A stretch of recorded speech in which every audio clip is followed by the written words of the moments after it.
We're here and we're hoping many others will join us in absolute condemnation of what happened in international waters. A perfect example of state terrorism with the attack by the Israeli army. This morning I contacted Francis Boyle, who is a well-known professor in the U.S. who has for years tried to set up an international tribunal to try the actions of Israel. And I'd just like to read his message. There is a provision under the General Assembly, under Article 22, to set up an international tribunal. And I'd just like to read this. An Israeli War Crimes Tribunal. The United Nations General Assembly must immediately establish an International Criminal Tribunal for Israel, ICTI, as a subsidiary organ under UN Charter Article 22. The purpose of the ICTI would be to investigate and prosecute Israeli war crimes, crimes against humanity, a genocide against the peoples of Lebanon, Palestine, Gaza, and for humanitarian or violation of humanitarian law against the flotilla.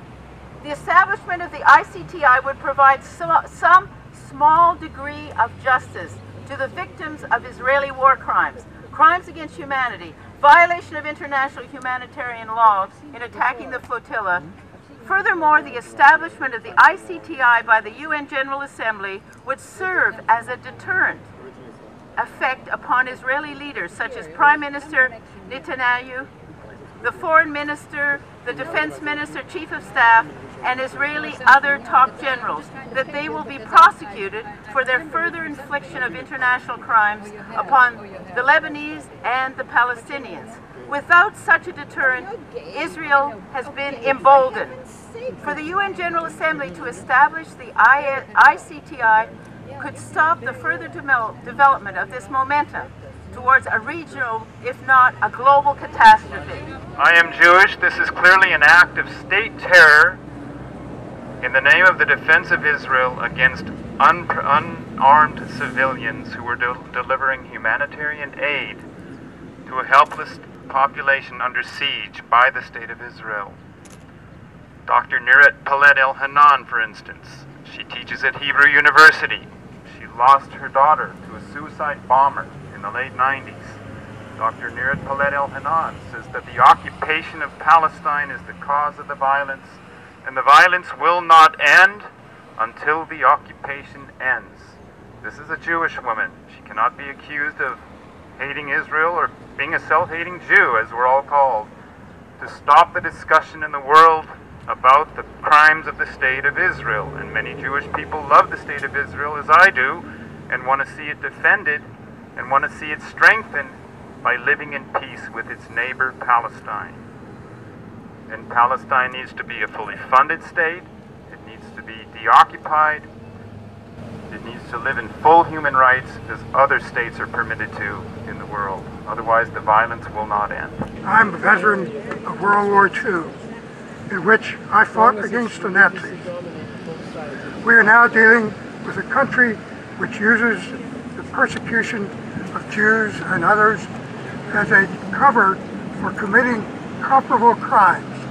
They have committed the crime of ethnic cleansing, forcing over 700,000 Palestinians out of their homes and land in 1948. They are now committing further ethnic cleansing by settling the West Bank and East Jerusalem, and they are trying to force the people of Gaza to accept whatever Israel is prepared to deliver them, which is essentially nothing. And the world must stop Israel's state terrorism now. It cannot continue. People like me who fought against Nazis are now saying we should now consider what is to be done about the fascism of Israel. Israel has come very close to being a fascist state. It is imprisoning its Palestinian citizens who are civil rights leaders. It is imprisoning its whistleblowers for telling about Israel's crime. Israel is now very close, if not already, at a fascist state. Thank you. I'm a Canadian Jew who was raised, as most Jews were, to be deeply supportive of Israel and think of it as our homeland. I lived in Israel for almost 3 years. I studied there. I ended up working in the West Bank, in Ramallah, and the town of Birzeit. I know from personal experience the outrages which Israel is perpetrating on a daily basis against Palestinians. It is clear to me and to many, many other people that they are attempting to destroy Palestinians as a people. And in the case of the Gaza Strip, there has been a siege going on for more than 3 years. Israel controls in every way land, sea, and air access to Gaza, invades and bombs and attacks at will. I am a member of the national Jewish organization, Independent Jewish Voices of Canada. We've issued a statement about this. We are extremely outraged at the Canadian government's ongoing thoughtless support of Israel and all of Israel's most extreme policies and practices. And I am just glad that some people have managed to, at very short notice, turn out today to express their tremendous, strong outrage at Israel's latest action of attacking a flotilla of ships with unarmed international peace activists who were attempting to deliver much-needed construction and medical aid to the people of Gaza. And we are hearing reports, we don't know the numbers yet, of numbers of people who were killed on those ships. It may be as high as 19, it may even be more. Many others have been wounded, and Israel is, of course, insisting on a media blockade and attempting, as always, to deflect attention from what it's done. It's great that we're here today, and we're here for justice, we're here for a real, lasting peace, and we're here for the people of Palestine whose voices are endlessly silenced. They need to be heard. This morning to have some way to come and show our disgust both with our government and with Israeli policies. My family and I had already donated about $800 towards this flotilla, so you could say I've got some skin in the game here too. But I just want to go back to the question of Israel. You know, and over time, the truth comes out over time. In 1948, there was a lot of confusion about what Israel would become, and obviously people had suffered a lot during the war in Europe. But in 1967, Israel conquered a large amount of area, the West Bank, Gaza, Sinai, and the Golan Heights. Sinai was returned to Egypt, but they've continued to hold on to the West Bank and Gaza. Now the point here is 1967 is how many years ago? Is that 53 years ago? 43 years ago. 43 years to normalize the situation.